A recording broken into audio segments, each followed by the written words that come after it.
Hello friends, हमने previous lecture में देखा था कि पार्शियल डिफरेंशियल इक्वेशन में जो लाग्रांज लीनियर इक्वेशन की फॉर्म होती है p p plus q q equal r, इसको सोल्व कैसे किया जाता है ये अपन ने प्रीवियस लेक्चर में देख लिया था। आज अपन देखेंगे कि हमें जब ये इस टाइप की इक्वेशन के साथ ही एक इंटीग्रल सरफेस निकालना है passing through a given curve, मतलब अपने को ये इक्वेशन दे रखी होगी, उसमें लाग्रांज लीनियर इक्वेशन के मेथड से सोल्व करके अपने को सॉल्यूशन फाइंड करना है। और जो अपने को कर्व दे रखा होगा उसका यूज़ करके अपने को क्या निकालना है, सॉल्यूशन निकालना है। तो देखो, Cauchy problem for first order quasi linear partial differential equation given equation p p plus q q equal r, ये अपने को given curve and u x y z equal C1 and v x y z equal C2, ये क्या है, इस first जो equation है अपने पास लाग्रांज लीनियर इक्वेशन, इसके दो सॉल्यूशन है, u equal C1 and v equals to C2। Be two independent solution of equation first. Suppose we have to find the integral surface which passes through the curve whose parametric equation are given by, अपने को एक parametric curve दे रखा है x equals to x of t, y equal y of t, z equal z of t. ये अपने को Lagrange linear equation दे रखा था। लाग्रांजियन मेथड का यूज़ करके हमने इसके दो सॉल्यूशन निकाल लिए, u equal C1 v equals to C2, और अपने को एक पैरामेट्रिक कर्व दे रखा है ना। तो इस पैरामेट्रिक कर्व को जो अपन ने सॉल्यूशन निकाला है वहाँ x equal x t, y equal y t, z equal z t को इसमें पुट कर देंगे। फर्स्ट सॉल्यूशन निकाला और सेकंड सॉल्यूशन निकाला, इन दोनों सॉल्यूशन में पुट करके हम टी को एलिमिनेट करेंगे और ओनली इक्वेशन देखना है अपने को C1 और C2 के अंदर, मतलब u एक्स की जगह एक्स टी, वाई की जगह वाई टी, जेड की जगह जेड टी इक्वल C1, एक इक्वेशन बनेगा v x t y t z t equal C2। तो यहाँ से और यहाँ से दोनों इक्वेशन से अपने को टी को एलिमिनेट करना है और अपने को फाइनली टी को एलिमिनेट करके C1 और C2 के अंदर इक्वेशन बना लेना है। देन जो अपने पास C1 की और C2 की जो वैल्यू आएगी वो अपन पुट कर देंगे, जो C1 C2 की इक्वेशन बनेगी उसमें, वहाँ से अपने पास इंटीग्रल सरफेस आ जाएगा। इसके बाद हम देखते हैं existence and uniqueness of integral surface passing through a given curve, मतलब अपने को एक कर्व दे रखा होगा, अपने को लाग्रांज कोशी प्रॉब्लम दे रखी होगी first order quasi linear partial differential equation, और उसके साथ एक कर्व दे रखा होगा। अपने को देखना है कि सॉल्यूशन कब एग्जिस्ट करता है, और एग्जिस्ट करता है तो कब यूनिक होगा और कब वो इनफाइनाइटली मैनी सॉल्यूशन देगा। देखो, consider a partial differential equation p p plus q q equal r with initial curve gamma x zero s, y naught s, z naught s, ये अपने को कोसी प्रॉब्लम दे रखी है एंड उसके साथ एक कर्व दे रखा है। अब अपने को देखना है कि मतलब जो अपने पास जो इंटीग्रल सरफेस होगा वो किस तरीके से एग्जिस्ट करेगा। देखो, यदि अपने पास जो ये आर है वो नॉन जीरो हो, क्या है, आर नॉन जीरो हो, तब ये यूनिक सॉल्यूशन कब देगा, यदि अपने पास ये कंडीशन सेटिस्फाई करे। जो अपने पास कैपिटल पी है, P is the function of x y z, q is the function of x y z and r is the also function of x y z। तो जो अपने को कर्व दे रखा है x naught y naught z note, ये अपन p के अंदर पुट करेंगे तो देखेंगे p x naught y naught z naught upon जो x नोट दे रखा है उसका s के सापेक्ष डेरिवेटिव करेंगे, एंड सिमिलरली q के अंदर रखेंगे x naught y naught z naught को upon dy naught upon ds।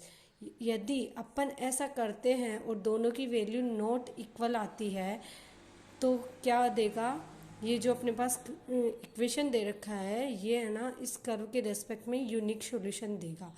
And यदि ये इक्वल आ जाती है तो अपन देखेंगे आर के अंदर वैल्यू पुट करके, देखो यदि अपन देखते हैं कि p x naught y naught z naught upon d x naught upon d s है ना, q x naught y naught z naught upon d y naught upon d s के इक्वल नहीं आता है तब तो देता है यूनिक सॉल्यूशन। यदि इक्वल आता है तो अपन आर का केस भी निकालते हैं, r x naught y naught z naught upon d z naught upon d s. यदि ये दोनों इक्वल आ जाए बट आर वाली वैल्यू इक्वल नहीं आए तो अपने पास देगा नो सॉल्यूशन। एंड पी और क्यू की वैल्यू इक्वल आ जाए और सपोज आर की वैल्यू भी इनके इक्वल आ गई, जो आर की वैल्यू मतलब r x naught y naught z naught upon d z naught upon d s, यदि ये तीनों वैल्यू इक्वल आ गई तो ये देगा इनफाइनाइटली मैनी सॉल्यूशन। ये केस था जब आर नॉट इक्वल जीरो हो। अब अपन देखते हैं second case, when r equal zero then there always exist a solution. या तो वो यूनिक सॉल्यूशन रखेगा या इनफाइनाइटली मैनी सॉल्यूशन रखेगा। यहाँ नो सॉल्यूशन का केस नहीं होता, क्योंकि नो सॉल्यूशन का केस जब होता है जब ये दोनों P और Q की वैल्यू इक्वल हो बट R की वैल्यू इक्वल नहीं हो। बट यहाँ पे R तो जीरो है तो R को तो फाइंड नहीं करना, तो P और Q की वैल्यू देखनी है upon d x naught upon d s d y naught upon d s. यदि दोनों वैल्यू इक्वल आ जाती है तो infinitely many solution. And both value are not equal then there exist a unique solution.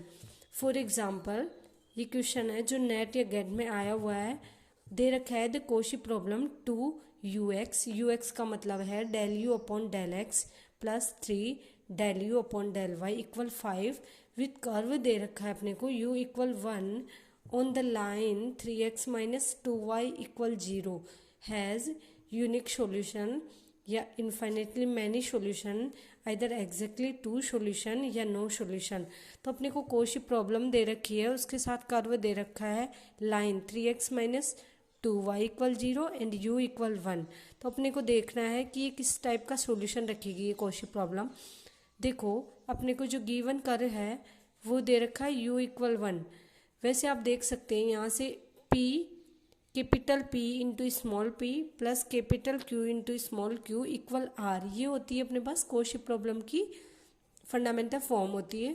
तो यहाँ पर p इक्वल है 2, q इक्वल है 3, r इक्वल है 5 एंड कर्व दे रखा है 3x माइनस 2y इक्वल 0। ये लाइन है, अपन ने मान लिया x इक्वल t, तो y इक्वल क्या हो जाएगा, 2y को इधर लेके आओगे, y क्या हो जाएगा 3/2 इंटू टी, y क्या हो गया x। अच्छा यहाँ पे अपन ने क्या किया, y को t मान लिया। आप कुछ भी मान सकते हो, x को भी t मान सकते हैं, y को भी मान सकते हैं, उससे कोई फर्क नहीं पड़ता। यदि अपन ने y को पुट किया t तो x क्या हो जाएगा 2t/3 एंड u दे रखा है अपने को 1। तो ये हो गया अपने पास initial curve, x naught t हो गया 2t/3, y नोट हो गया, y नोट को अपन ने t एज्यूम किया था एंड u नोट क्या दे रखा 1। तो और ये पी क्यू आर की वैल्यू है ही। तो अपन ने क्या देखा था कि सॉल्यूशन निकालने के लिए अपन फाइंड करते हैं p x naught y naught z naught upon d x naught by d s. यहाँ x naught y naught u naught है जो फंक्शन है टी के, इसलिए इसका टी के रिस्पेक्ट डेरिवेटिव कर दिया।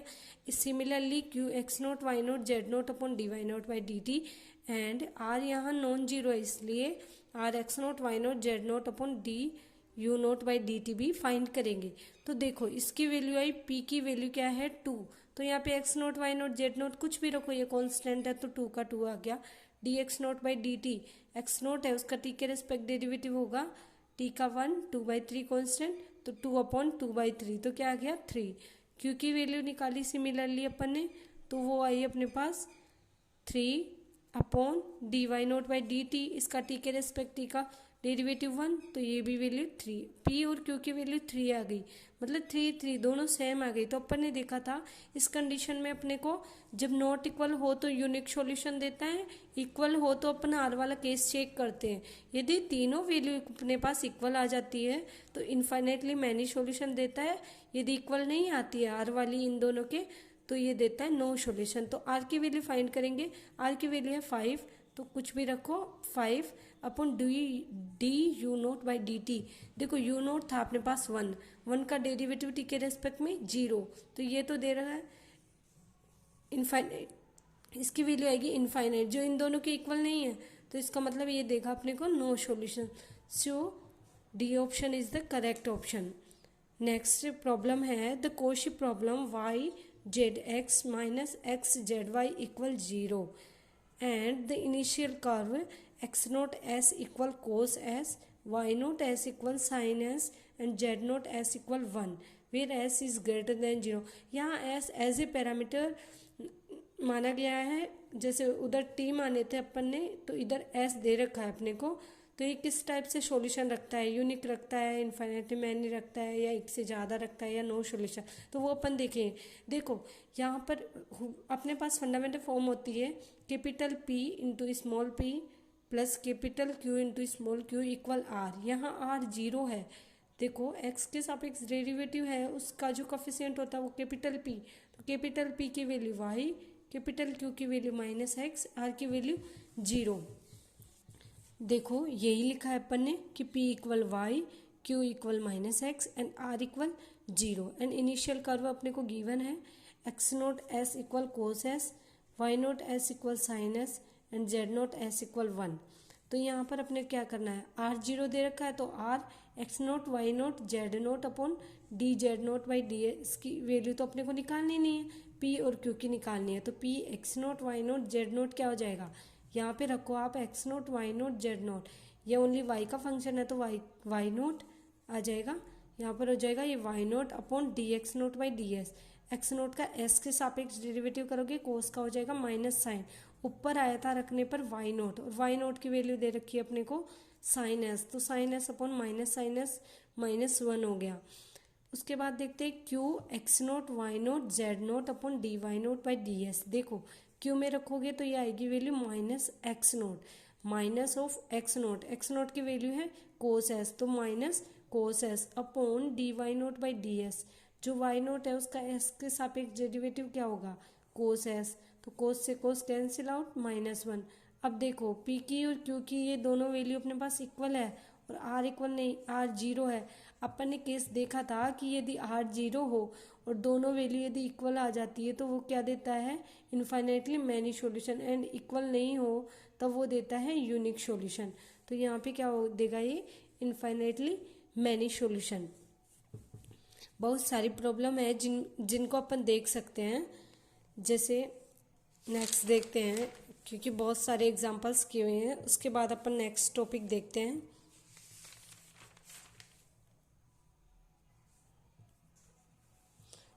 ये अपन ने पढ़ा था लीनियर पार्शियल डिफरेंशियल इक्वेशन को किस टाइप से सॉल्व करते हैं और उसकी प्रॉब्लम्स। नेक्स्ट क्लास में अपन पढ़ेंगे